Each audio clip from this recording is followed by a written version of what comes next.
Hi, I'm Angela. And I'm Trish, and we're here to talk about bad words in business. The business of closing deals, calling out the BS, and navigating the chaos of life. Because contracts aren't the only things that need fine print. Oh shit, we're back. Woohoo! Another episode. Gotta love it. Yay, All right. All right. Today on our bucket list is bucket. That's right. So, we have a couple of different things that we can talk about as far as buckets go. So whether you're a 1099 employee, a regular employee, someone who's looking to buy a new home, we've got lots of buckets for you to put your money in and to try and keep you on track for your goals. Yeah, we're going to give some financial advice, but we are not bankers, so you don't have to do this. We're just trying to help some people out. We're trying to say some things that, we all could probably use. Sometimes it's just having the aha moment so that you can say, oh, wow, that's something new. I kind of taught this to my daughter so that she could get a better grasp of where her money was going because she is a 1099 employee. And it's really important so that when taxes come due, you're not scrambling around going, how much do I owe? Good God. God. Seriously. And that happens a lot. That happens to me. I have some buckets, but I am the worst at saving for taxes because I'm like, oh, I should buy some real estate with this money. And then come tax time, I'm like, I should have bought some real estate with that money. I should have put it in my tax bucket. Yes.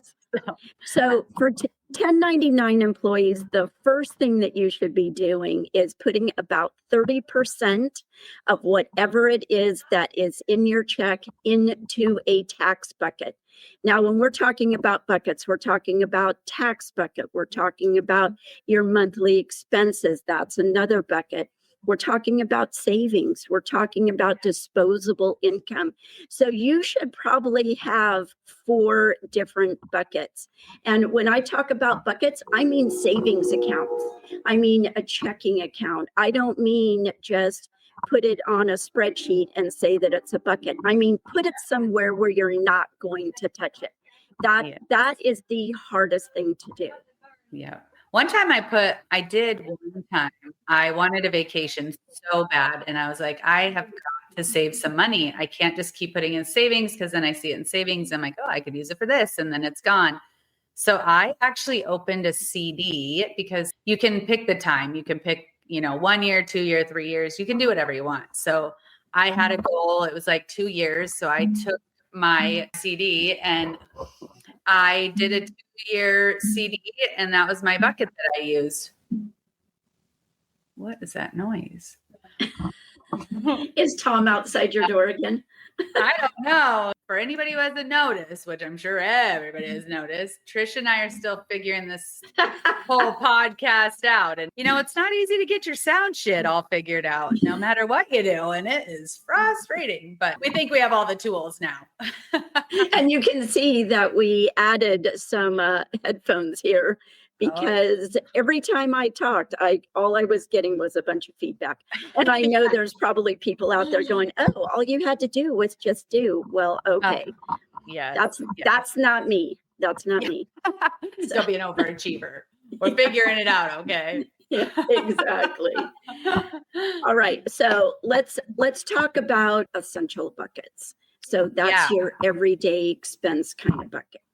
Yeah. So the first bucket you want to have is, and it's okay to have more than one bank account. I think in the past, I know for myself, if I have more than, a handful open, I'm like, I can't manage all these, but that's not true. It's a lie.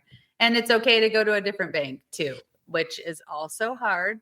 I have a credit union and I don't want to use anything else. I love my credit union, but then I realize oh shit, I log into my credit union, I stare at it and I'm like, oh, spend. So sometimes you have to go to a different bank to get it away from you. But the essential buckets is essentially like your living expenses. So whatever you need to live day to day. So your rent, your mortgage, whatever, your utilities, your groceries, your gas money, whatever you're using daily, this is that account that you want to keep together. Basically, this will keep your life running. This is how you keep your financial foundation. So this is the one you start with. This is the one we all have. This is the one that we all refuse to take money out of to place other places because we think we don't. And so this is basically your checking account, your everyday, your ATM is connected to it. Yep. It is your one and only one that you should be touching until you're ready to pull it out for something else. Yes. Yep. Then you've got your savings and safety bucket. You're just all over the place today, woman. Then you've got your savings and safety bucket. So this can be used for two things, like Angela talked about. If you're going to go on a trip, start putting money away because not everything should go on a credit card. It should be things that are put away and you know how much it's going to take. Go and look and see how much the plane fare is, how much are hotels, and do it in the height of the season. Then that way you are going to have some extra money. Put that money in there. One thing I do want to tell you is that in a lot of checking accounts, you can have your bank will set up where you can have money automatically pulled out of there every week and go into your different buckets. I do it. I have Chase. And so every week I pull money out and put it in my savings account. And the reason being is I don't want to have it. So it automatically goes in there and then I don't touch it. So safety, and then that's in case something comes up. You've got a large expense on a car repair. Something happened, medical reasons. There's lots of different things. It's just being prepared. Yeah. And make sure this is, get a high yield savings account. Put some money in that savings while you're doing that. Make sure it's earning you some interest. I also do this where I have my bank. Every time I swipe my card, all the cents go into my savings account. So if it's $2.50, the other 50 cents goes into my savings account. It's called like roundup something or other. Right. And it adds up after a while. It's slow because, mind you, sometimes it's 1 cent. It's not always a lot of cents, but it does go good. And then we do like a weekly $25 to make sure that there's something going in there. We have a couple of them, but one of them I only do $25. It's $25 every week that just goes in there automatically and I don't have to worry about it. And I've told my daughter, like, just set it up so it does it automatically. And then you don't feel like shit. Like you don't feel like, oh, I need to put $500 in savings. I don't have $500. Then you just set it up automatically. And then you're like, oh, I guess my $500 is gone. But sometimes you don't miss $25. So you're going to miss $500 if somebody has to pull that out at once, but you're not going to miss, $20, $5, whatever it is every week. You have to be able to decide what it is that you can do. Yeah. This is your, like, if life throws you any curveballs as well account. So if your fridge goes out, really anything. And when you're a homeowner, even a renter, actually. I mean, anything could happen at a rental too, but you want to have that emergency fund. Or God forbid your dog has to go to the vet and you're like, dang, I don't want to use my credit card. Well, there you go. You have your emergency fund. Right. And I think it's always easier said than done. But the other thing is that we know the cost of living has gone up. People's salaries haven't necessarily stayed on track with the inflation. It's just the way it is. So there's going to have to be things that you're going to have to do. You're going to have to buy the chicken that isn't the national brand, or hey, become a vegetarian. So there are definitely things that you're going to have to do, especially for buyers who are looking to buy a home. You've got to be able to put that money away. And while it will be hard now, it will be so rewarding once you've been able to buy a home. And the reason being is that then you're building equity. So Mhm. instead of building a savings account, now you're building equity in a home. Yeah. So that comes to our next bucket is you want to have a growth and investment bucket. So this is where you build your long-term wealth. So this is like your stocks, your real estate, retirement contributions, business ventures. This is where you're putting money away for things that you know you want to do. We have a friend who has an account that he will put X amount of money into, and as soon as it hits X number, he says, all right, got to go buy some real estate. He lives and dies and breathes real estate. So that's what he does with it though. He has this special account. That's what he uses it for. He drains it as soon as it has X amount of money into it. And he knows that's what it's for though. This is how you build your net worth, right? Like this is how you can buy that home. I have an account where I put my investment money. So I give loans to people that pay a high interest yield back to me. And so essentially, instead of having it in the bank for my whatever measly 3 to 5%, I will give it to somebody who will pay me 10%. So essentially, I'm their lender, which is great. And then they give it back. I put it right back in that account. It builds interest till I do it again. Right now, I have money in there to use for buying like a flip or something so I can put some cash down because let's be real, everything isn't free anymore like we've talked about. So this helps you just grow that portfolio. So this is an account that it will be at zero sometimes, and that's okay. It may not be at, $100,000 the whole time or $500,000 at the whole time. It may go for 500 to zero real freaking quick, but that's the account that you're growing. That's what it's for. It's long-term wealth building. That's where it goes. Similar to like an IRA, 401k. Those are all growth and investment buckets. And I do want to say something when you're talking about it going from where you've got a balance down to zero. That is one thing I want to talk about just a little bit about the stock market. Everybody is, oh my God, I lost so much money today. So first of all, you're going to go down, you're going to go up. But the one thing you want to remember, it's paper. So unless you are doing daily tradings and you're running around and you're in and out of the market, just take a deep breath.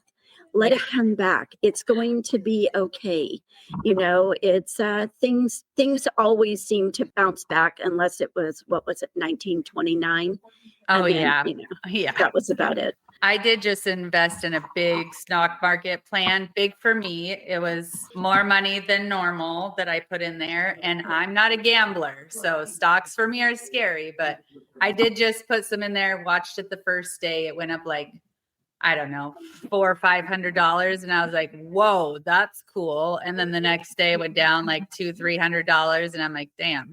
So what I realized is, they send me an email every day saying your trades, blah, blah, blah. And I'm like, just don't look. Don't look. It's okay to look maybe once a week, check it out, see where you're at. Because, you do have to move that shit around. But if you can hire somebody, like a Edward Jones, they'll move it around for you. You just tell them how risky you want to be. So it is scary, but it does pay. Freaking look at Bitcoin. Holy shit. I did not invest in Bitcoin because back to that, I come from a place of scarcity, but I have a friend who invested in Bitcoin and made a shit ton of money on it. And I was like, wow, I should have done that. So don't be scared to invest. Shoulda, woulda, coulda. Hindsight's 2020, baby. Story of my life. Yeah. Well, story of most people's lives. So yeah. Let's also talk a little bit about building your credit as a buyer so that you can be prepared to be able to get pre-approved to go out and look at homes. This is, in all honesty, having a credit card that you don't spend on is not going to help build your credit. You need to go in, put a little bit on your card, and then pay it off the next month. And I don't mean pay it off the next day. Let it cycle in there so that you can build a credit history. And then once every 6 months or so, you can go in and just say, I'd like a credit increase. Because what this does is it's your debt ratio. It has to do with how much money you have to spend on your credit cards and how much you're actually spending. So it is important. Having nothing and no credit cards is not going to do you any good. Yeah, make sure your debt to income is good. Make sure that your debt to income is around, they say about 36%. Don't go over that number because lenders don't like when you come to them and you have 50% debt and 50% income. They say, or if you have, let's be real, we're in an expensive economy right now, and there are plenty of us living beyond our means, and we can get up there to 70-80% of our debt is our income, and we're like, oh shit, we better get this taken care of. And so really pay attention to that, because definitely your credit card can go from stinking $500 to all of a sudden you're like, oh my gosh, my credit card's at $10,000 and I don't even know what I bought. And then you start looking at you, oh yeah, I did that. Maybe I should go return that. Seriously. Oops. Yeah, oopsies. The other thing to know, I was talking to a mortgage broker, and he said if you have a car payment, when you pay off that car, it comes off your credit, which actually is going to lower your credit score. So, which I thought, but it's credit history, but not anymore. You paid it off. Yeah, which is also interesting. So they say leave a small balance, like on your credit card, leave a small balance so that you always are showing that you're paying stuff. And I don't have a problem with that. I got so much shit on my credit report. Great score though, but so much shit. But if you're a first time home buyer, like my daughter, I made her buy a car right away and get a loan on it because I was like, you need to be paying this loan, $200 a month. Still looks good. Her credit score is incredible. I made her open a credit card. Then I made her open another credit card to do a balance transfer.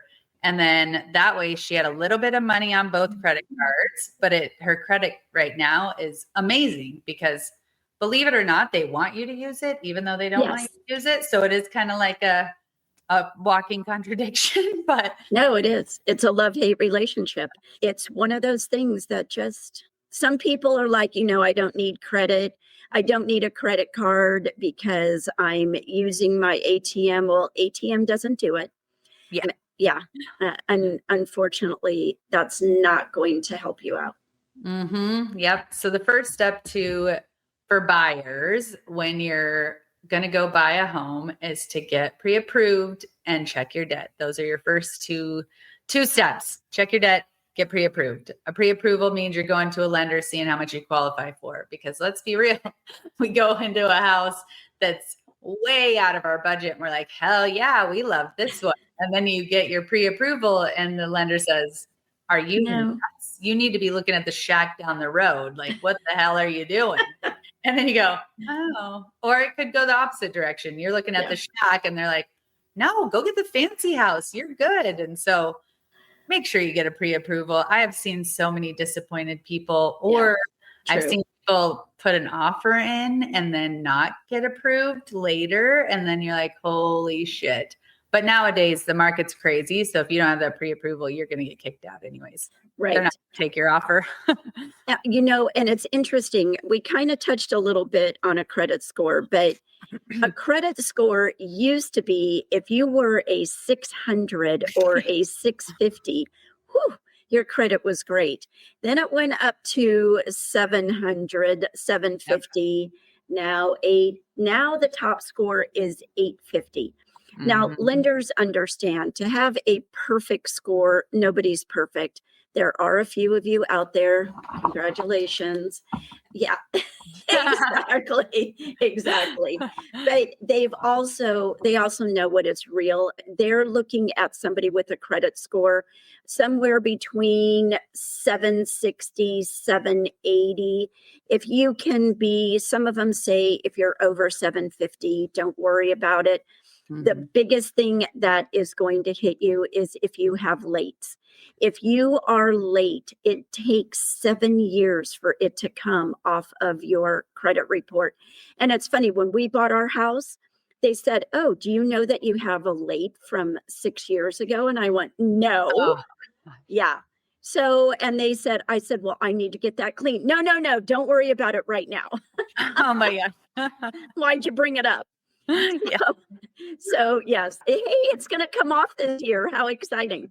Gosh. Yeah. Or if they're running your credit. So I learned this one time that when they run your credit, if you go through like 5 lenders, Right. as long as it stays in the same category, you're good. But if you are trying to get a credit card and then you went to the furniture store and opened a line of credit and then you opened a mortgage and then you did this and you did that, don't do that, because they run your credit every single time. Even if you're just trying to check if you'll get approved, like, oh, I'm going to apply to this and hope that I get approved. Don't do that. Don't do that while you're trying to buy a house. That's a terrible, terrible, terrible, terrible idea. Here's something that happened to me.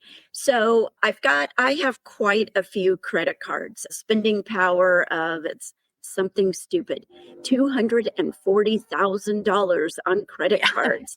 Good God, I could go buy a house. So one thing is that credit card companies, if you are not using the credit card, 2 things are going to happen. One, they may go ahead and just close it down because of lack of use. And 2, they will lower the amount that you have to spend on a credit card.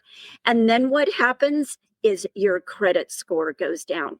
So I had one that I closed because they refused to increase the amount that I could spend. And it's important that you continually watch that, because that is kind of your debt to spend ratio. And that does make a difference on your credit cards. So I closed that one. One of them, they decided to lower the amount. And their reasoning was that if somebody were to steal my credit card, then they may be liable for a large amount of money.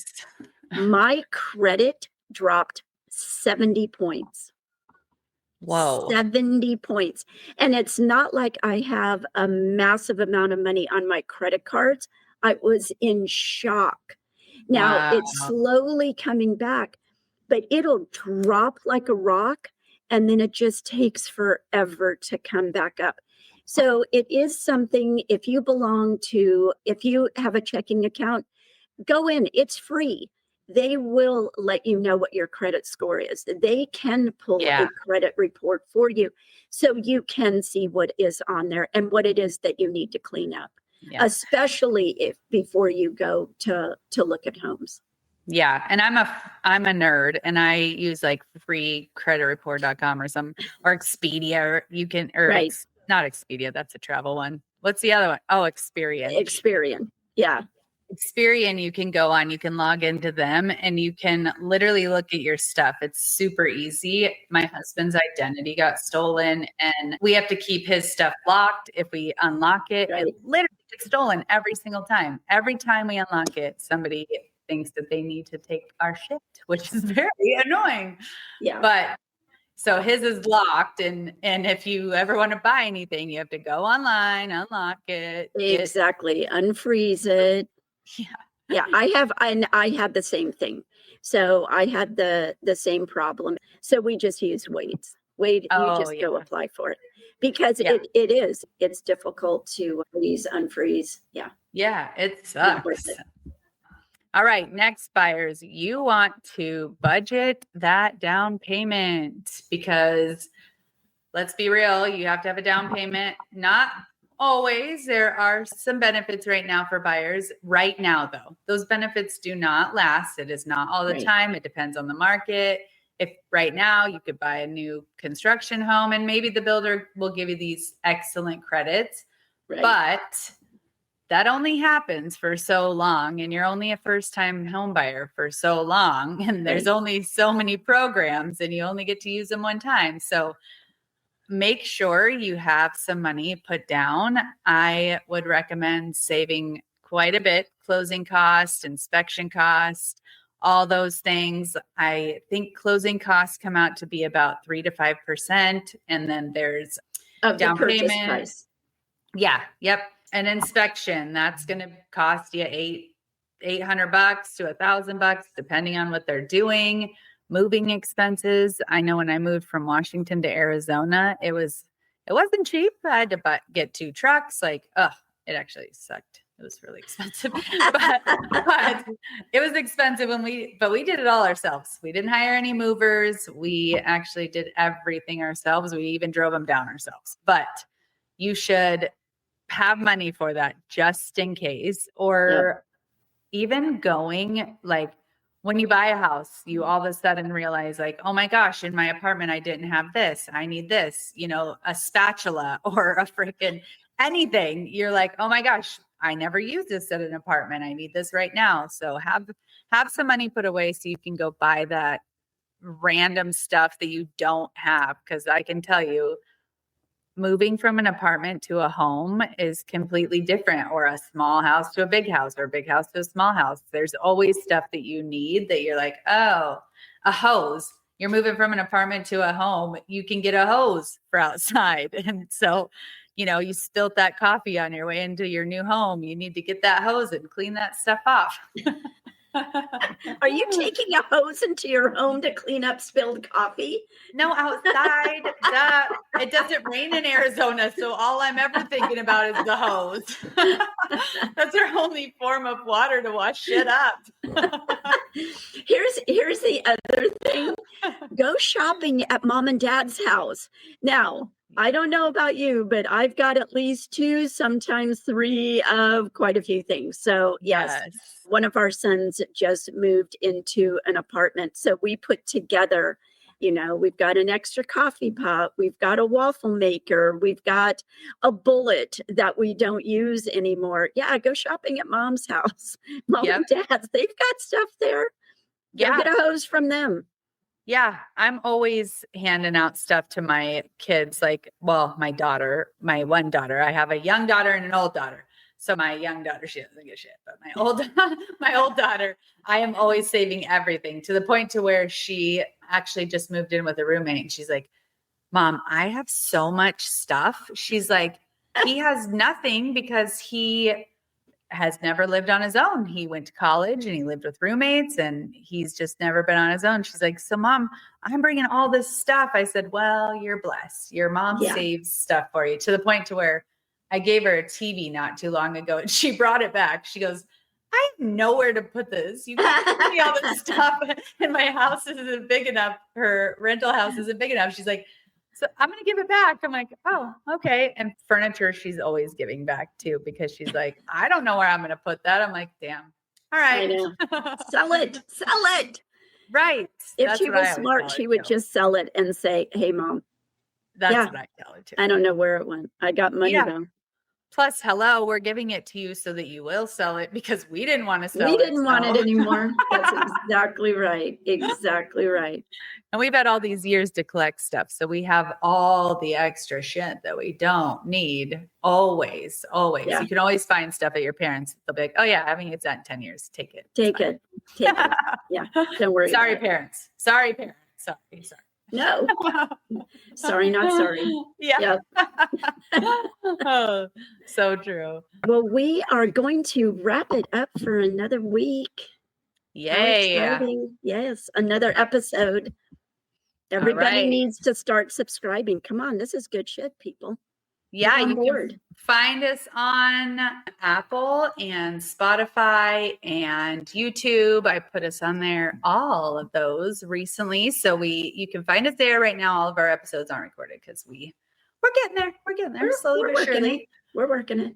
But get on there, listen to us, give us a little like and subscribe. We're going to shameless plug this shit as long as we can. Bad Words in Business. It's name on all the platforms. You can't miss us. And then. All right. Well, until next time, we will see you soon. Bye. Bye.